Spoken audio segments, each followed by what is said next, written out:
As you know, no campaign or no great idea gets off the ground without a structure. And the structure to move the Y Saves Lives comprehensive campaign forward is a cabinet, group of individuals who volunteer their time because they believe in the cause and the mission of the Y. There are 3 of them here. They'll introduce themselves, but there's also a few more individuals who are in the audience that I could ask if you are volunteering on the cabinet, and so please stand up. I know it's pressure, but I know there's a few other cabinet members here. Some are standing. Thank you. So I want to acknowledge Ross Blaine from Brantford, who's at the back, as well as Paul Leaching, who's here from Hamilton. And is there anyone else I'm missing? Kelly. Oh, sorry. Behind and Kelly, who's not standing, but Kelly Flaherty there as well. Thank you. Thank you. Okay, for some people in the cabinet, it's going to be really hard. I'm going to give you time limits on these. And I know how hard it is for me. Yeah. Some people are retired up here, but other people here have to get back to work. So let's remember, keep that in mind. So introduction.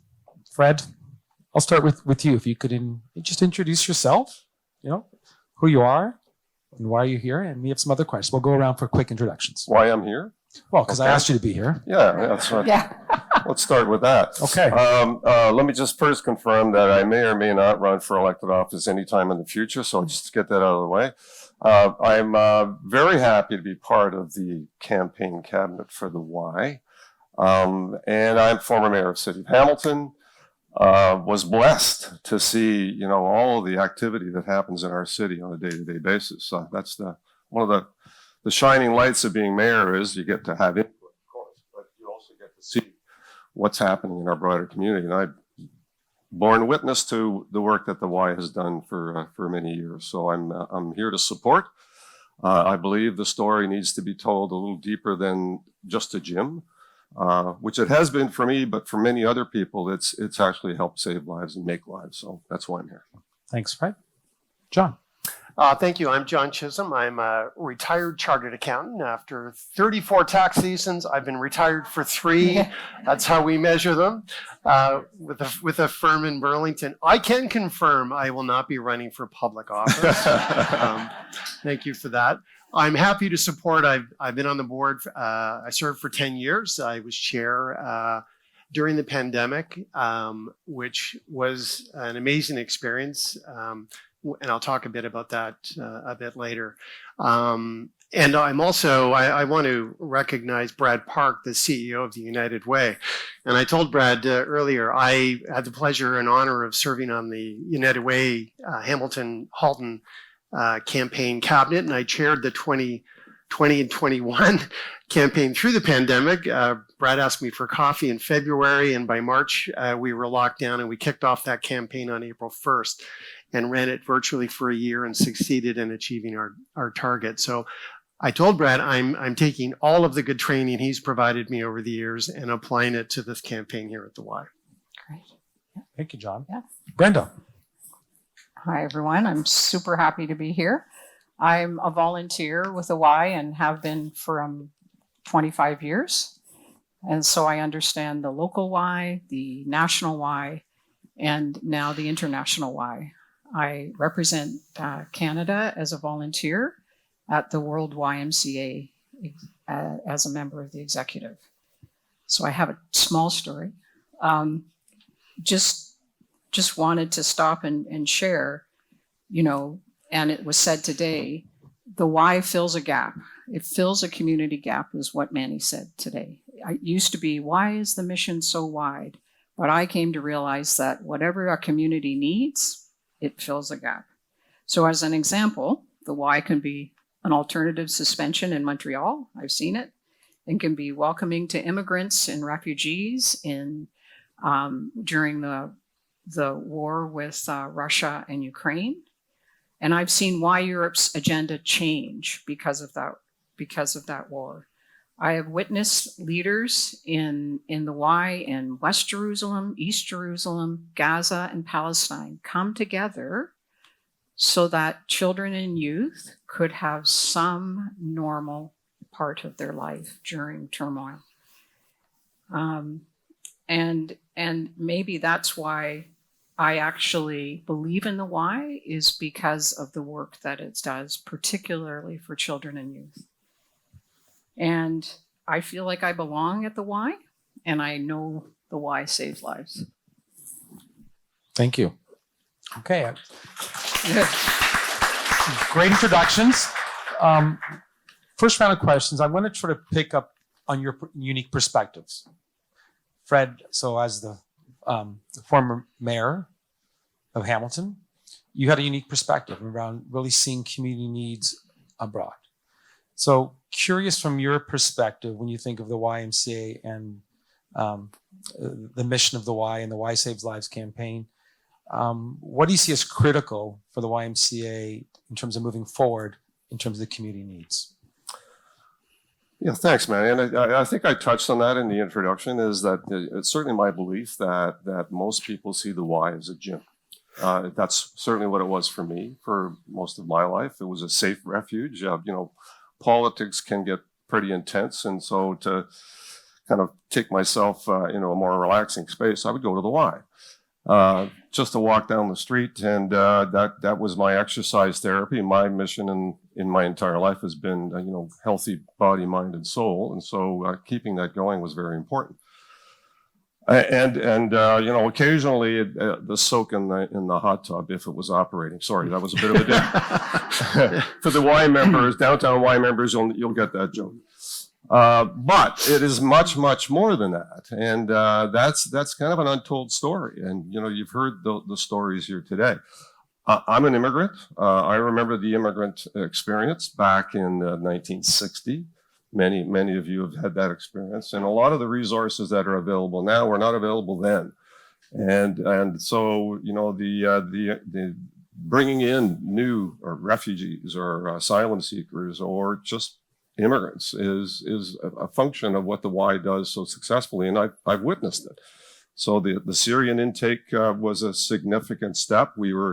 I think we were allotted some 10,000 or 12,000 new Syrian intake here in Hamilton, and we embraced that and said we're going to step up and be part of that. But for the city to say that, we needed a partner that was able to put that into effect. And currently, right now, the Ukrainian situation, as tragic and sad as it is, will bring a lot of new immigrants to our country, which I think we should all embrace.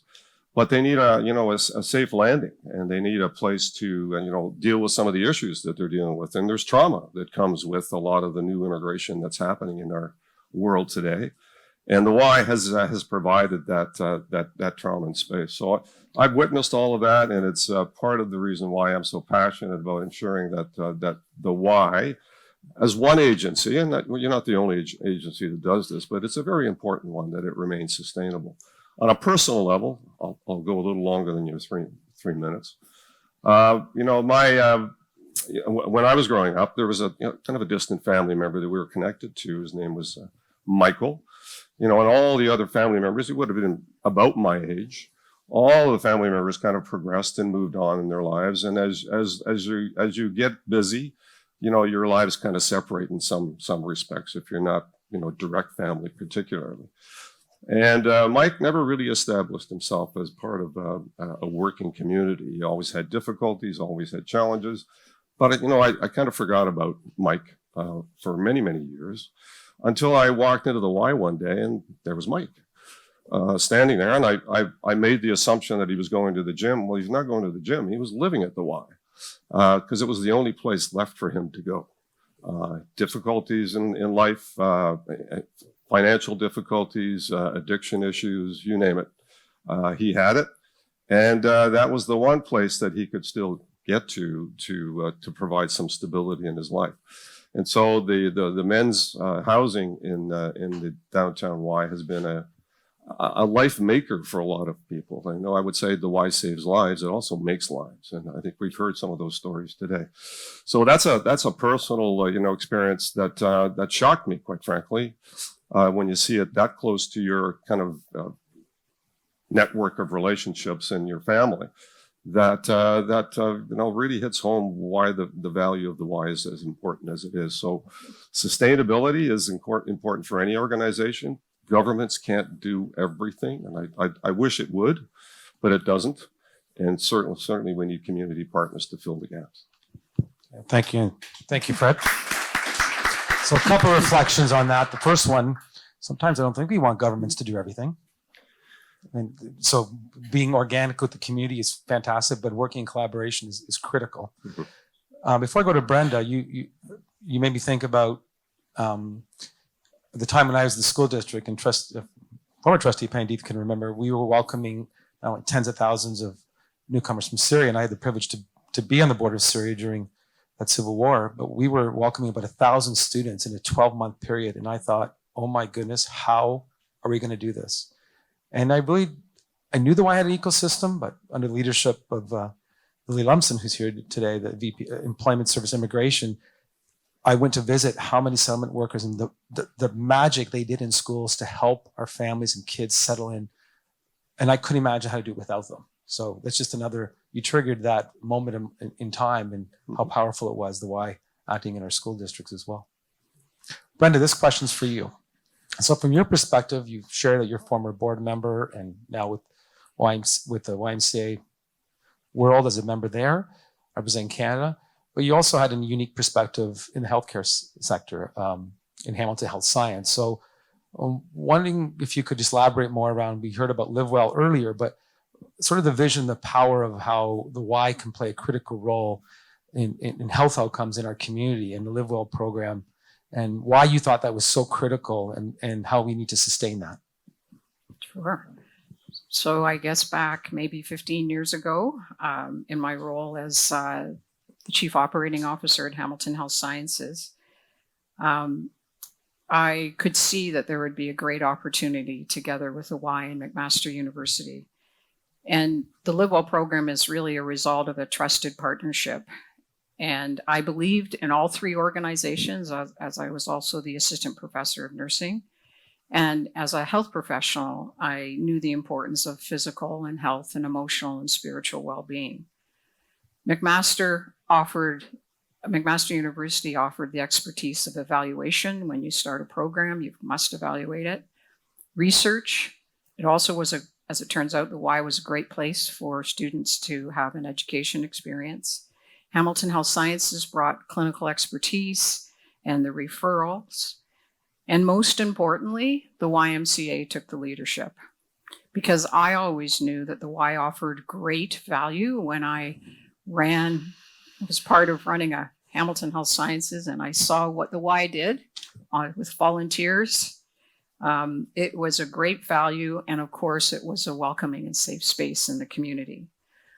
So I knew that if someone had a scheduled event like total hip and knee replacement, or they had a life-altering event like back pain, cardiac event, a stroke, cancer, I knew that the Y could be a soft place to land as they left the formal health structure.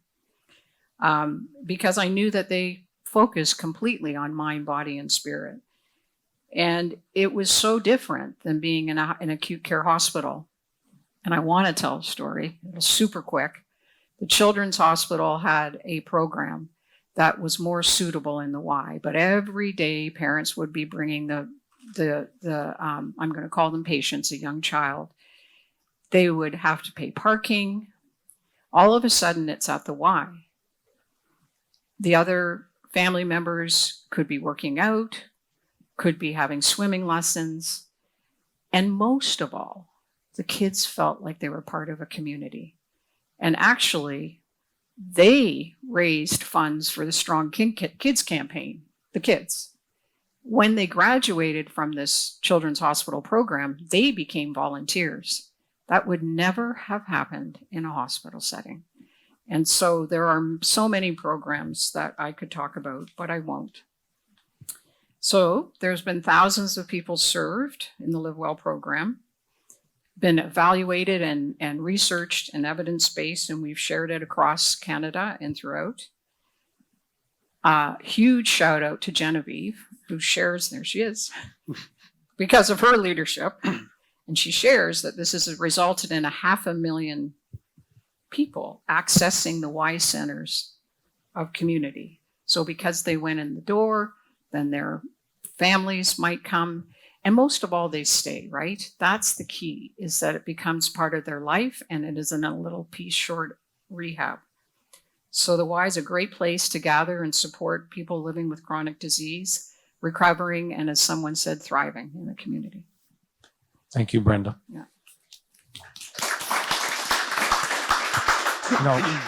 So thankful and to know that partnership, COVID actually, and we'll go to John, actually disrupted the program. Yeah. And worry that it wouldn't continue. But because of the commitment and leadership of people at Master Hamilton Health Sciences and at the Y, it's up and running and thriving again and expanding. So, but thank you for always being there to support it. Yeah, and it went virtual during COVID. Yeah. Mm-hmm. So, John, you mentioned as you were chair of the board during COVID and 4 lockdowns, and so you reflect upon that experience. What advice, strategic advice? But we're not here for strategic workshop, John. But for what strategic advice, would you give us to think about sustainability? When we think about the next, the Y's been around for 170 years plus, for the next, 10 to 20, 30 years, what's critical for us to be sustainable? Right. Thank you. And I think he did allude to earlier, I am retired and I talk a lot, so I'll try to keep within my time. And thank you for the question. He knows I'm a strategy geek, but many mentioned where we are as an organization, as an association, where our mission, vision, values are, and our cause is to save lives. And mission is creating safe, welcome spaces that promotes a healthy living. And it's kind of landed on 3 themes, which is youth, employees, and seniors. So yes, it doesn't mean it's not inclusive. There is a continuum of care for everyone there, but that became the focus.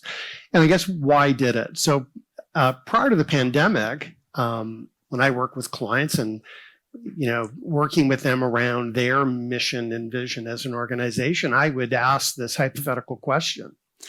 If you shuttered your doors tomorrow, who would miss you and why? Well, we actually experienced that. And that was quite a week. I know March 11th, the pandemic was declared global pandemic. Had a meeting at the downtown Y that morning, a committee meeting, and we were all talking about what's unfolding. Through the course of that week, Jim Comerford, our then CEO, and I had many phone calls as we kind of worked through the week. Schools, I think, Manny, you might have been in the car with Jim on the Thursday going down to Toronto to meet with the Minister of Education, and the schools were closed.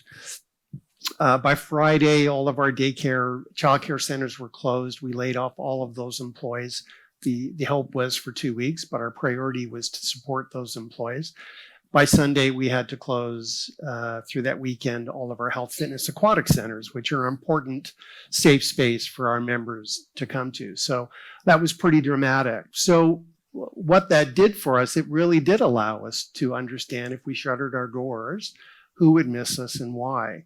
And that started to inform us around the importance of the programs. Yes, it's very broad. We have a very broad and deep spectrum, and you refer to it as the ecosystem. And I know that this handout is in your handout material that you received this morning. So it is one that kind of informs us around the breadth and depth of what we provide the community.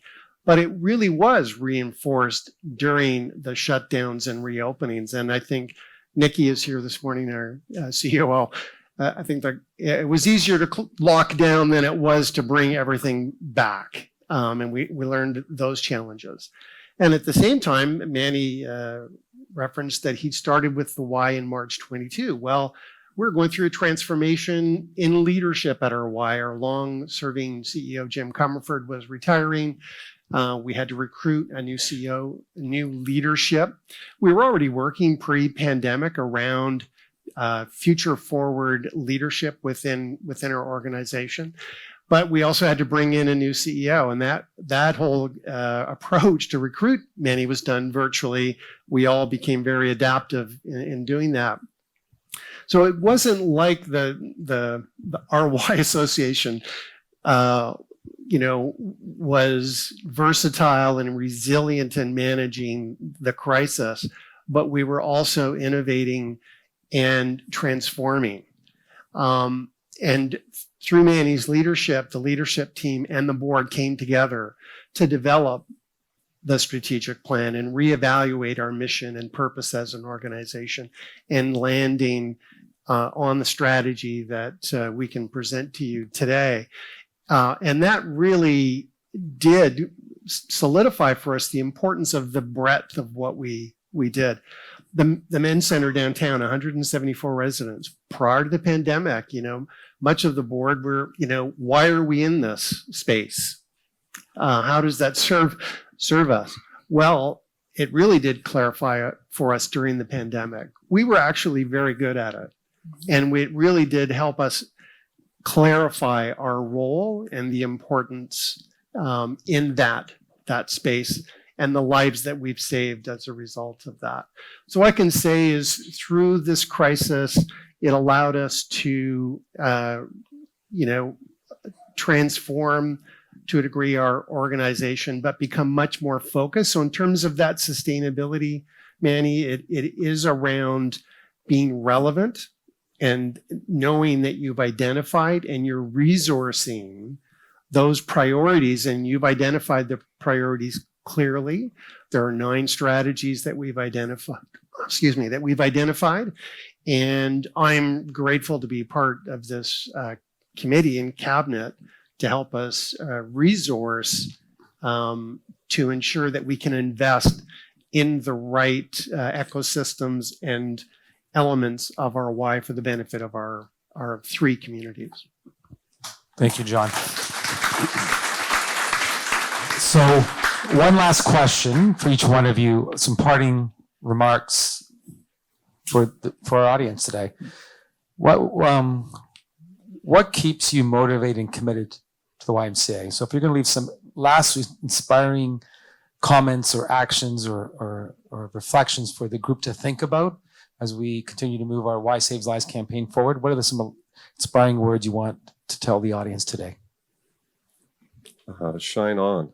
Okay, next. Good